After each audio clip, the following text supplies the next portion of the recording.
here, baby.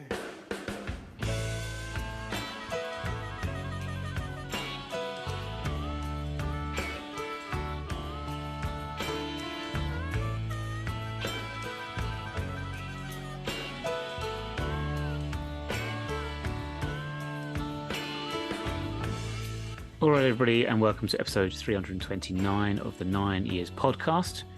I am Nick Draper. I am joined, as always, by the face of the BBC Sport website, Mr. Stuart Deakins. Thank you very much for downloading the show this week. We will be discussing the 2-2 draw with Crewe from last Saturday, before quickly looking ahead to the big European trip to Warsaw on this coming Saturday with a quick roundup of things around League Two. Aaron's Super match game as well. But still want to start on a couple of different topics before we get to the football, or at least the football on the pitch for AFC Wimbledon over the previous week and the coming week.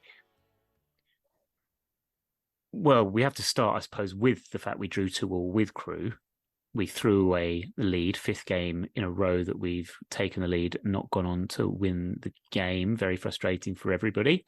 Social media, for the first time this season, started bringing in the manager's position into the conversation for the first time this season. We didn't think it was going to be too long before that happened. It was actually happening certainly around where I sit in the West Stand. The posh seats. Yeah, we need to give these stands new names, like, because you know I don't do sponsors' names. No, don't know. And see, like, when I first started to go and watch Wimbledon, I was a Selhurst Park kid, I suppose is the way to look at it. And it was nice. You had the White Horse Lane end. It made sense. It was named after the road it was on. The Arthur Waite stand. The Holmesdale Road end. Now all these new stadiums, they just kind of go either east, north, east, southwest, or they go sponsor, sponsor, sponsor, sponsor. I need to think we need, like, but the thing is, the way the stadium's built, I don't know really how do you do it? Is the South Stand... the Hayden's Road end, possibly the Plough Lane end. Maybe that is the Plough Lane end. Yeah, that's Plough Lane end. Well, maybe you can call it West Stand. You can call it the Electricity Station side stand. Yeah, yeah. Or you can call it a Danger of Death side stand, because obviously that's every stand. No, I know what you mean, because we're sort of built in a sort of posh cul-de-sac. It's difficult, isn't it? You're right. The Plough Lane end is posh cul-de-sac. That's the first time that part of London has ever been referred to as posh. I always say it on my tours. Like, I say, like, Leighton Orient is, like, it's symbolic with its flats in the corners. Do you know what I mean? Mm-hmm. We're similar, but we've just got, like, a very posh council estate with, like, 600 very posh, very expensive flats. But it does. If you look at it, it's a posh council estate. But you don't have council estates in Wimbledon. Oh, you do. Posh.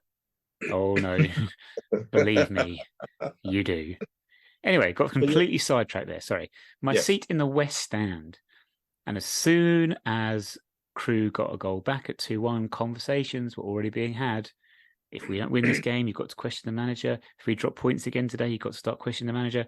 So it was almost like people were salivating, Pavlovian response to the thought of AFC Wimbledon throwing away another lead. I have to make this point, Stu.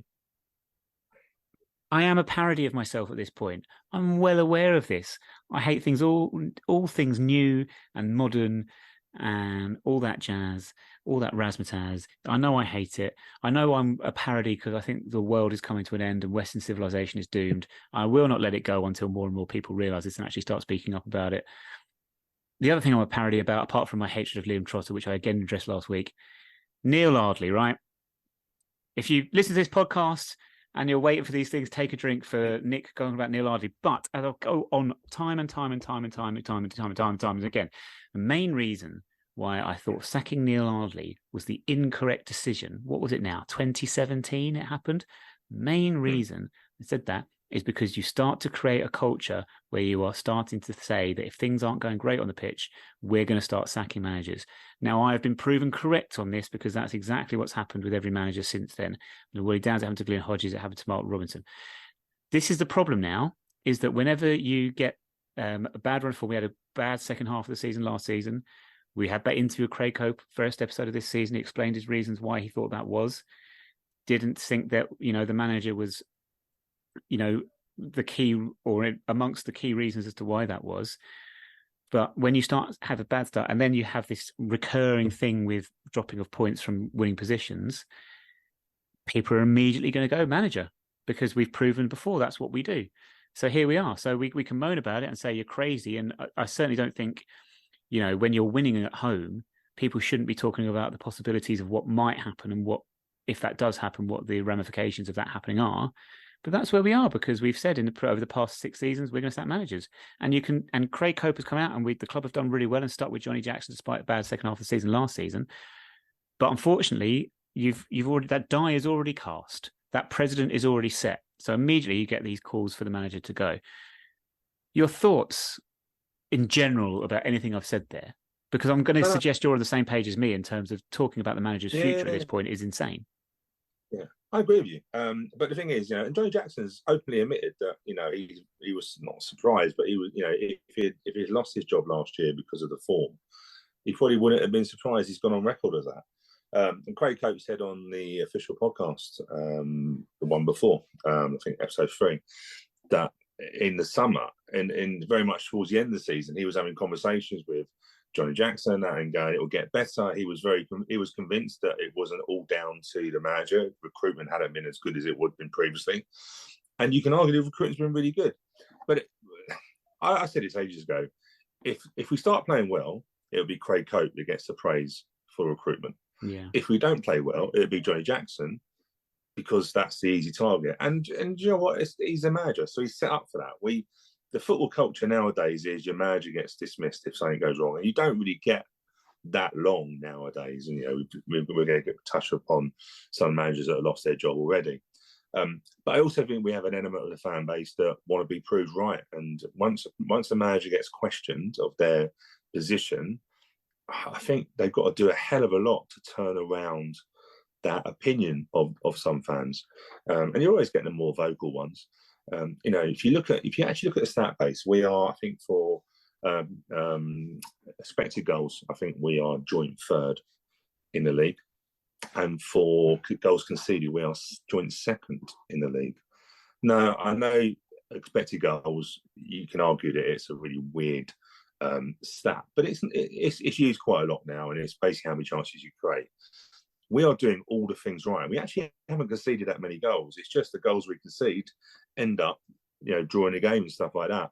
So I think we need to judge it on the whole season and not just a few games. It's disappointing. But I don't know about you, Nick, but from what I'm seeing with my own eyes, I can see that we are more than matching teams at the moment. And if we keep playing the way we are, we'll win more games than we don't.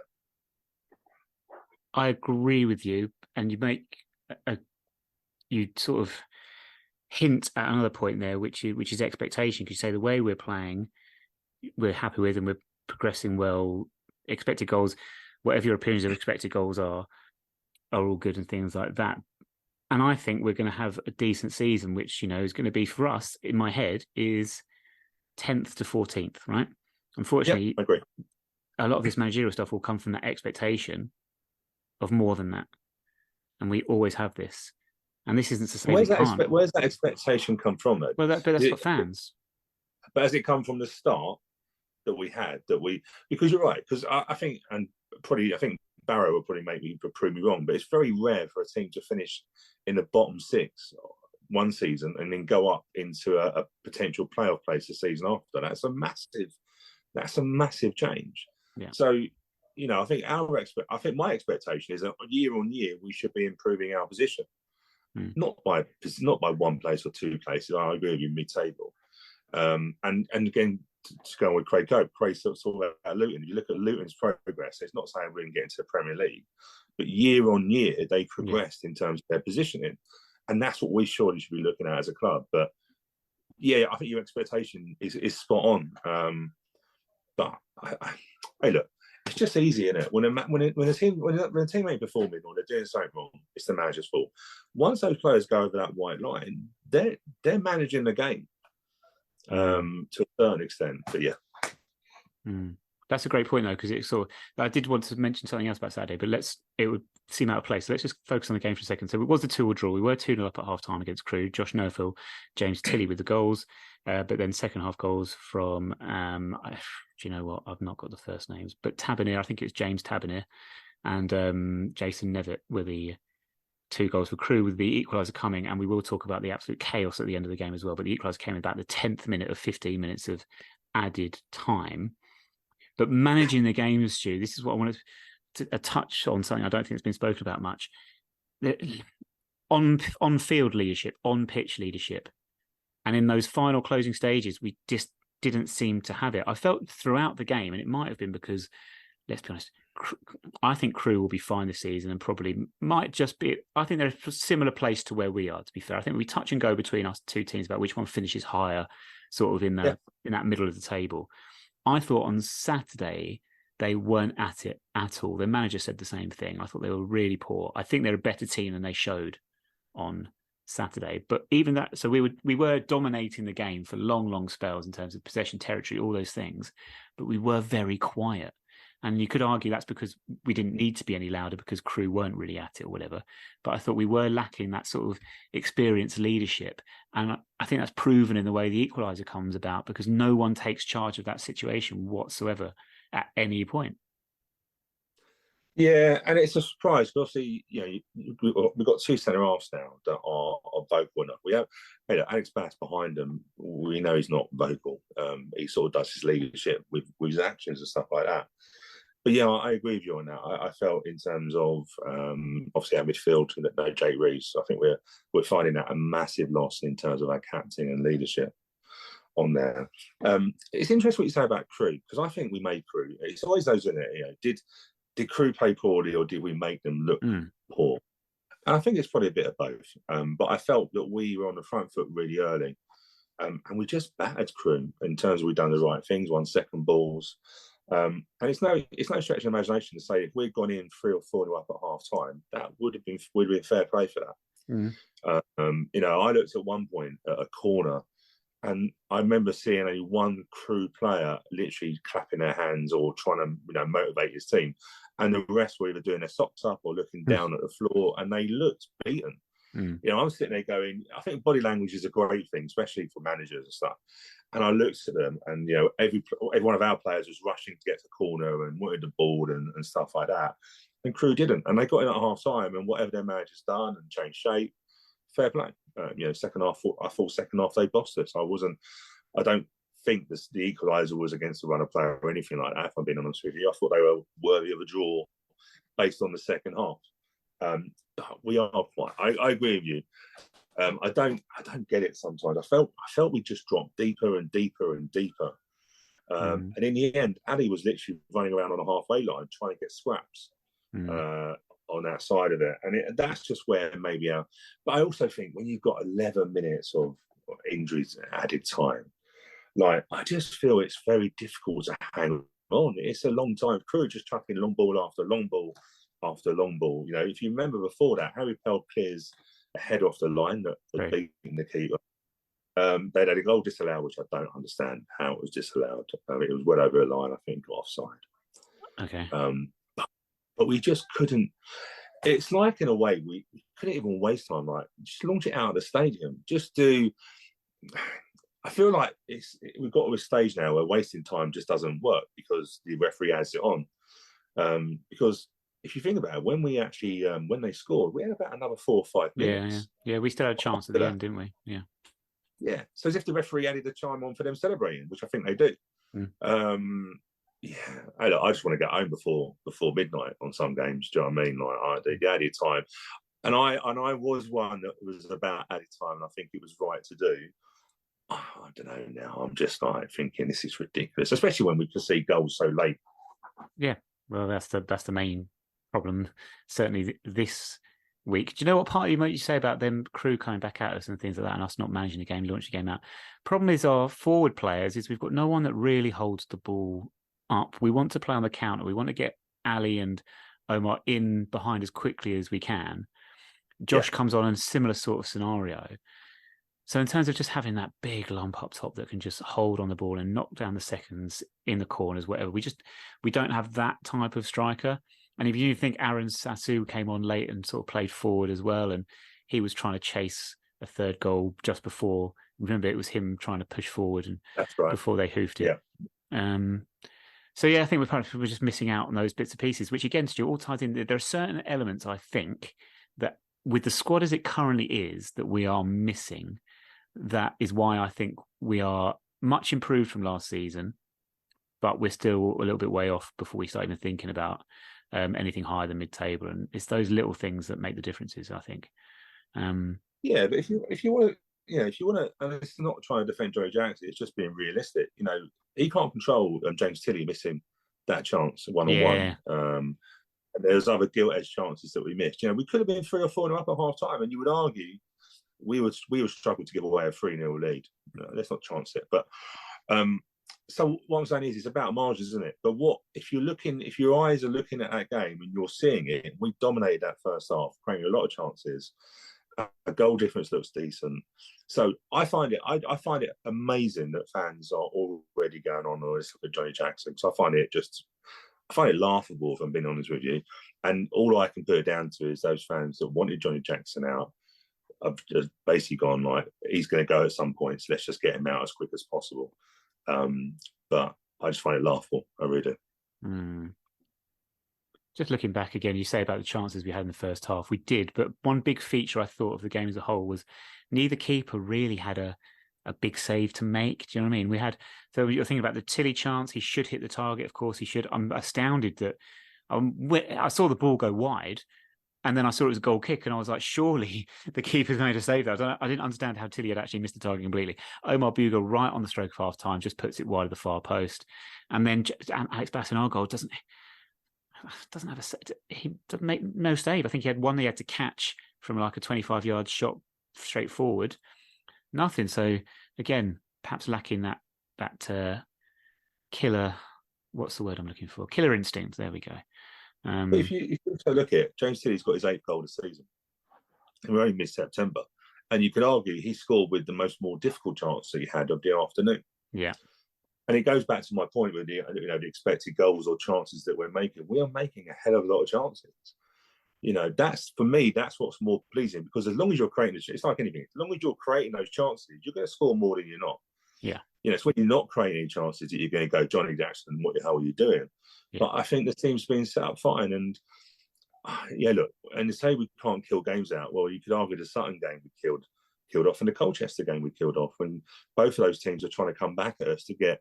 So we have shown that we can kill games off, but it happens. We're a League Two team. We've got players that will make mistakes. That's why they're playing down at League Two. But let's just get behind Johnny Jackson. Do you know what I mean? There's a lot of good work that's been done, and he's part of that. It's not just Craig Cope that's doing all the good work. It's been done as a team. So I think we have to trust the process. Trust the process. I mean, the mitigating factor there about what you said about closing out that game, especially Sutton, is that Sutton this season are proper shit. I know. Like 7 defeats in a row. But we'll get onto that a little bit later for reasons that you might already be aware of. Yeah. Last tactical thing, you mentioned the Crewe manager made a change at half-time. He went to more of a sort of 3-4-3 formation. I will say Crewe's second half, again, without really creating chances or really threatening us ridiculously despite scoring twice.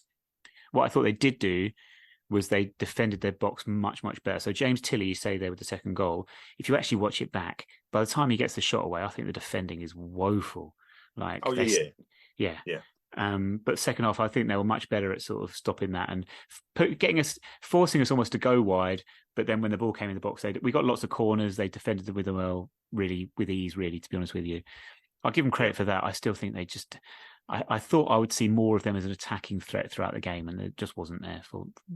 I agree. But that might be us, and that's what I'm just... Yeah, of course, yeah. Because they were scoring goals for fun elsewhere, weren't they? And well, they did end up scoring 2 again. It's just mad, isn't it? I mean, the injury time situation. So the substitution, I think, my mind plays tricks on me now. But it was Lakin, wasn't it, that was down. We were going to bring 2 subs on, and then Lakin went down. And then there was a big kerfuffle about the substitutions, where I thought perhaps what we'd decided is we'd said, you know what, we were going to bring these 2 players off, but actually we now want to bring Lakin off because he's got a bit of a knock or he's got cramp or whatever. And the fourth official was saying, no, you can't do that. You've already locked in your subs. Where in fact, from what I've heard, it seems to be the other way around, where the fourth official was saying, you've now got to take Lakin off. And we were like, no, we don't want to take him off. We want to go with the original subs. It's all very confusing, but it seemed to take forever. That whole last injury time period was farcical on many levels. Do you happen to know what actually went on there? No, the truth, I was setting up for the post match, so I was down the end where the Crewe fans were, which I loved. So I didn't see that, but I think what you're describing there, I know that when you do a substitution, you have to hand a piece of paper or card to the fourth official. So I'm just surmising here, thinking that maybe we'd already handed that card to the fourth official, and then we wanted to withdraw it to do another sub. I don't know the rules around that. Is it once you hand it to the fourth official, you can't take it back? Well, I find that silly because until the player goes on the pitch, exactly, you just surely tear the card up. You just tear the card up. But I think the kerfuffle down there was, and from what I understand as well, is the reason the fourth official didn't put the time up was because they felt there could be a confusion to the fans because that had already eaten in. So I think there was like 11 or 12 minutes, but that had already eaten into that, and that was going to be added on top of that. But it's a mess. Whether that's stopped, you don't know sometimes because it now the added time now goes on the scoreboard, doesn't it? Before it used to stop at 90, and everyone was guessing when the referee was going to blow the whistle. So we went back to that stage, didn't we? Whether that stopped us from, I don't know. You don't know sometimes mentally players want to know how long's left, don't they? But now you're just playing to the next goal wins. It feels like at the moment. Yeah, it felt like they actually won the game as opposed to just getting a point from it. It does. It does. I kept saying we lost. Yeah, it felt like that. It felt like a defeat. It reminded me, in terms of as well with the nature of the celebrations, it reminded me a couple of years ago when Gillingham got that 97th minute equaliser down at that end with the fluky only shot that they had. It wasn't even on site, deflected up over Nick Zanid. Because you just see the away end going crazy. But we should be used to seeing the away end go crazy because we've seen it enough times over the last couple of years. It's a great away end to be in, to be honest with you, because 9 times out of 10 you're going to get a result or you're going to have a memorable moment. So never mind. Was there anything else I wanted to say about that game? No. My other rant, Stu, it's time for my rant. Minute silences.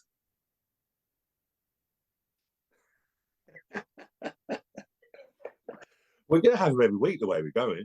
Like, there's a lot of things that go on in the world. The thing is, this is so easily gets misinterpreted because people think you're a horrible person. But no, let's.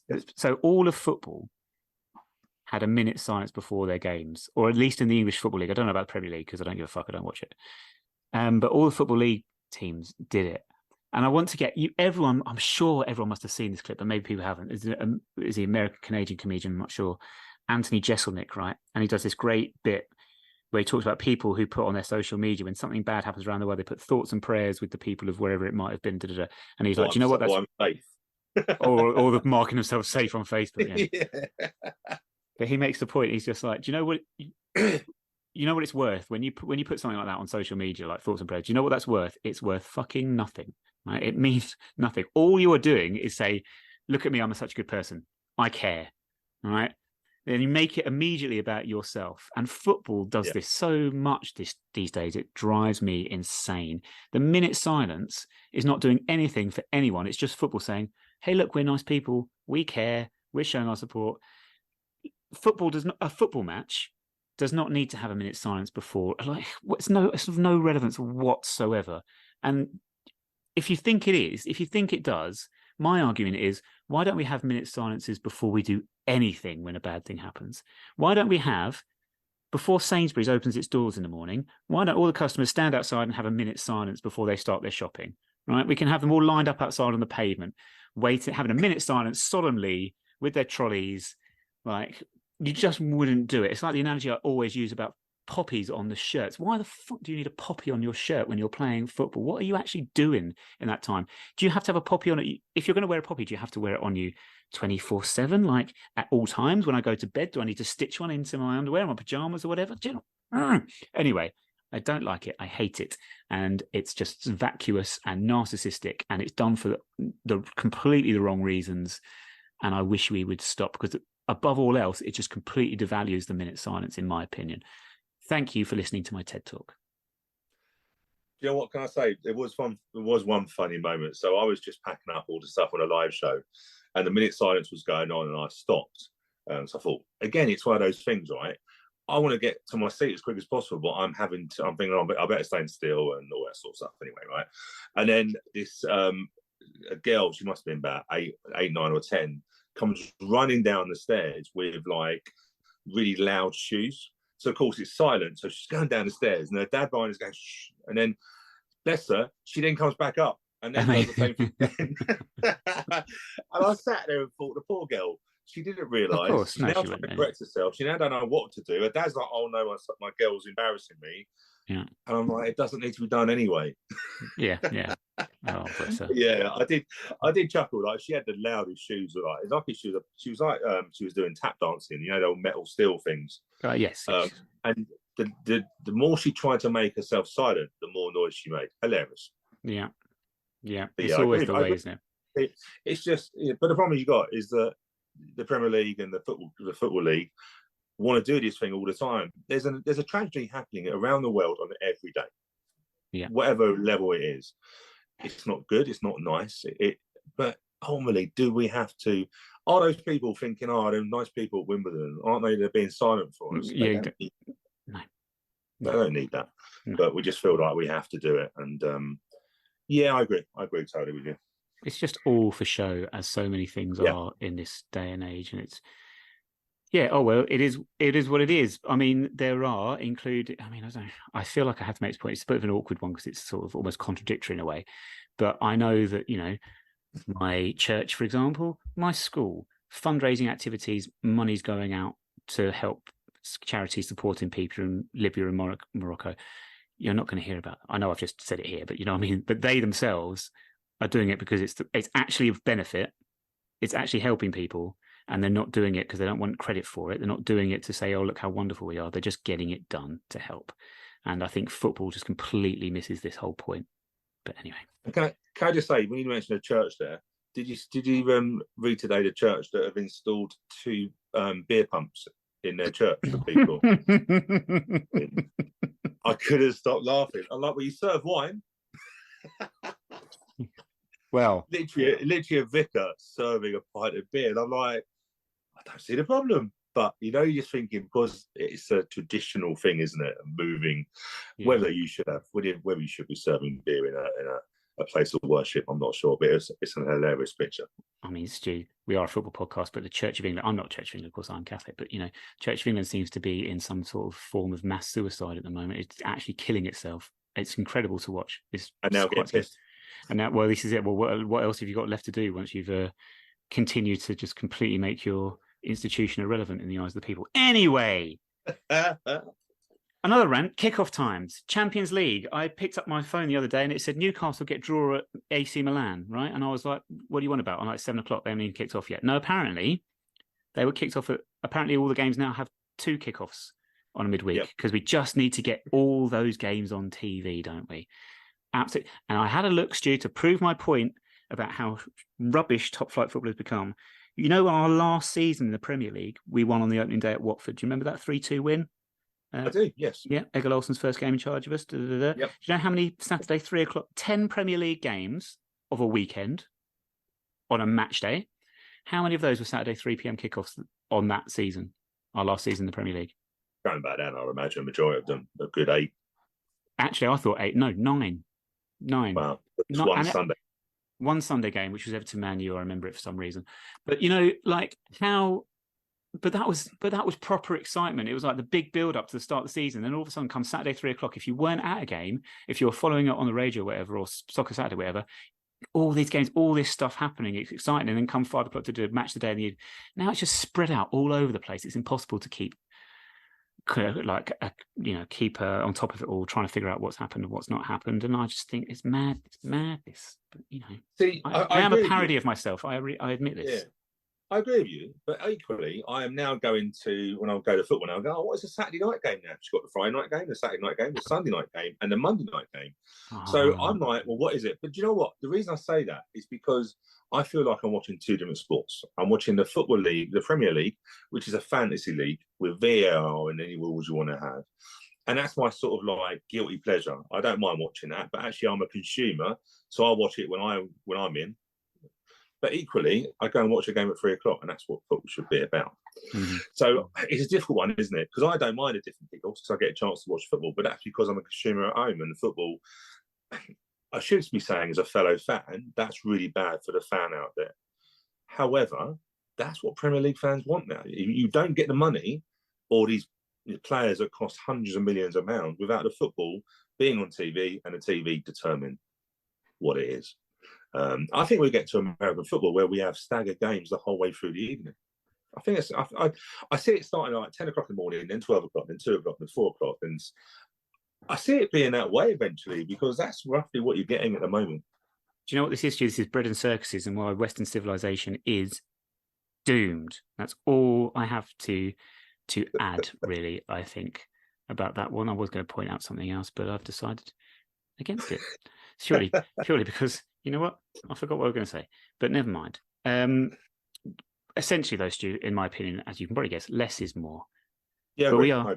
Speaking of which, we are running very, very late now. Sorry, because I've got on my soapbox again this week. Elsewhere in League Two last weekend, just one result I wanted to highlight. My pick of results was Harrogate Town getting a draw at Bradford City because Bradford need to do something radical because they are stuck in this underperforming cycle trying to get out of this league. Sack the manager. It can be the only answer. But but then again, I look at their squad and I think that doesn't really strike me as a squad that would get promoted anyway, especially when you look at Notts Counties, Wrexhams, Gillinghams and these sorts of clubs and Stockports as well. So I think Bradford will have another season of disappointment. Harrogate first goal in open play this season. Do you know in League One, Cheltenham have played 8 games this season. And how many goals have they scored? Absolute zero. How is that even possible? I talk about law of averages all the time, and yet no. I follow someone who's a Cheltenham. I think it was like last season. I think I was chatting to him about Cheltenham and stuff. So I follow him on Twitter, and he was just like, "We haven't scored a goal or anything." But do you know what he thinks? Obviously, they've now dismissed him. They've now sacked him. Have they? Yeah, they've now sacked him, which was inevitable. Is that Wade Elliott?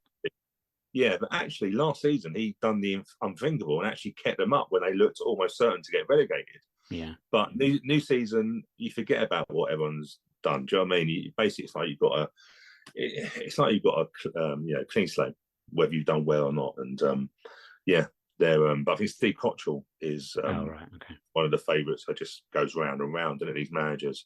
Oh yeah, thank you. You're right. It does go round and round. And you reminded me of the other point which we're so rapidly running out of time for. But you mentioned about the money. The Premier League fans wanting the money, and they have to sort of accept all the daft kickoff times and everything for the money, so they can sign more players and everything. But do you know what? There is an element where players. It's like arranging deck chairs on Titanic sometimes. The turnover of players, I think, is absolutely insane. And we see it in our division where we've got players that you see turning up at different clubs all the time. And you're thinking, have you actually improved any of your clubs, or are you just literally going ... around the place? And then I look back to our Premier League days. And do you remember in 1998, we didn't sign a single player in the summer and we were fine. Really? Wow. Do you remember before 98, 99? I think we signed John Hartson during the season, like January time. Yeah. But in the summer, we didn't actually sign anyone. Well, you can't do it now, though. Yeah. How did we ever? But even back in those days, I suppose fans probably. But I didn't think anything of it at the time. I wasn't sitting. Thinking back in those days, you weren't sitting at your computer screen for 8 hours a day, going refreshing Twitter, going announce something, sign somebody, do anything. Don't care if you should, just do something. And you also didn't have Jim White in a yellow tie with transfer deadline day. That wasn't a thing. The transfer deadline clock. You know what's interesting you say about players moving around? Ben Hennigan is without a club. Really?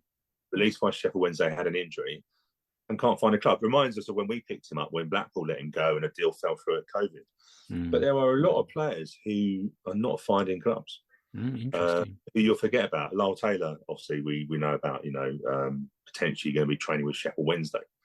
There's a lot of players. It got me thinking, Carnu, is it... Robson Carnu put a tweet on today, which I really liked. A thread of basically going about, players are human. What would I do now if I, what would I tell my younger self now if I was starting football? And it would be, look outward rather than inward. Look after yourself. Think about your career out of football. this job, you could be without a club in 2 years.